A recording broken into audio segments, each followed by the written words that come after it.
ইসলামী সীতাকুণ্ড উপজেলা কর্তৃক আয়োজিত আজকের এই গণমিছিল উত্তর সমাবেশে উপস্থিত আছেন বাংলাদেশ জামাত ইসলামী কেন্দ্রীয় কর্ম পরিষদ সদস্য সংগ্রামী জনতা।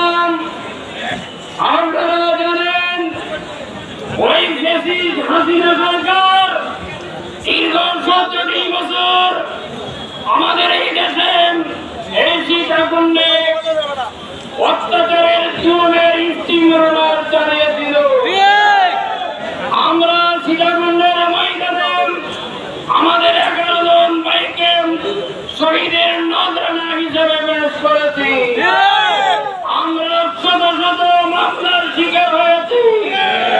আমরা বছরের পর বছর ওই জেল জুলুমের শিকার হয়েছি।